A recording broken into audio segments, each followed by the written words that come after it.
Welcome everyone back to Weekly Weather Updates, and in today's first video we'll have a look at the latest on Storm Eunice. As in the early hours of this morning, the worst thing that could have possibly happened is we've seen an upgrade in the weather warnings in the southeast to a red danger to life warning. Historic storm incoming here. This is the first time we've ever seen a red warning put in force for the southeast, for anything really. So it's looking like we're going to be seeing some really dangerous conditions out there.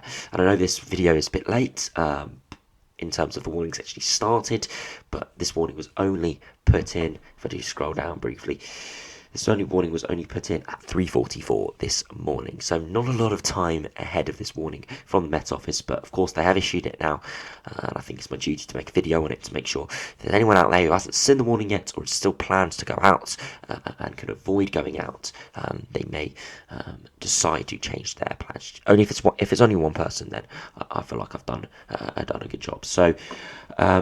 Severe impacts coming in the southeast. Now, these impacts, as you're watching this video, may have not arrived. Depending on how quickly I get this out and how early you're watching this, these impacts may have not arrived yet.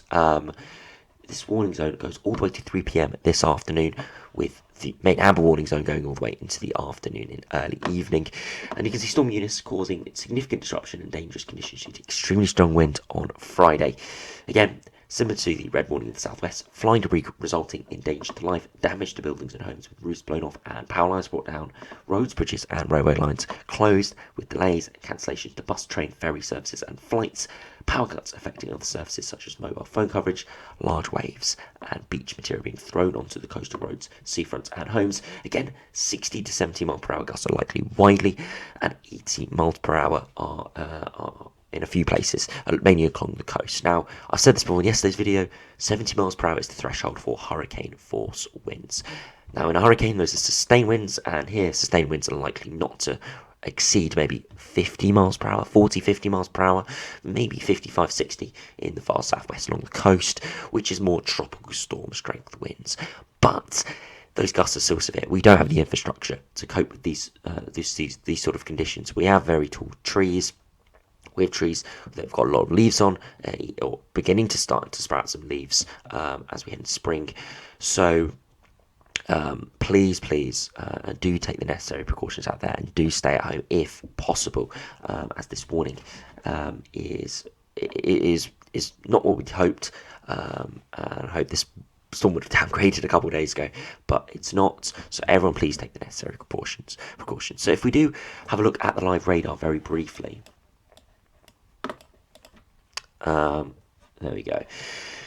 Now you can see this is Storm Eunice centred over sort of South Wales, and you've got the big occluded front wrapped around it, and that's where the very heavy squally rain and really strong winds. Now, it's not that photogenic of a storm like looking at it, but that's because the weather front, the initial sort of warm cold front sector, is much further northwards now and eastwards. That's spread through early hours of the morning with not that much wind, to be honest, but it's now got a bit of a lull in the southeast. But as this occluded front starts coming in, that's where the winds will really pick up. You can see heavy snow across Scotland could cause some very severe impacts, especially over higher ground, not exclusively, but some severe impacts, and again across parts of Ireland and Northern Ireland. Again, difficult to say exactly how much of this is falling as snow, but there still could be some disruption in places. But at this bigger occluded front here, which is the danger, and if we do have a look at more on terms of layering, if we have a look at wind speeds, you can see those gusty winds now in the southwest getting extremely strong, these purples, and they're spreading eastwards. You can see not quite reached the far east yet. There's a bit of a lull here behind the initial weather front, but we're going to be seeing these winds really pick up over the next hour or so, depending on when you're seeing this video, of course, and we could be seeing very severe impacts. So please do stay safe out there. We also do have an update. We've had a yellow warning put in force since yesterday across northern England as well. 50 to 60 miles per hour, 70 to 75 gusts as well. High impact, low likelihood. Again, this was just put in yesterday after I had made my yesterday's video. And of course, we still have the snow warning further northwards, but still generally the widespread amber warning.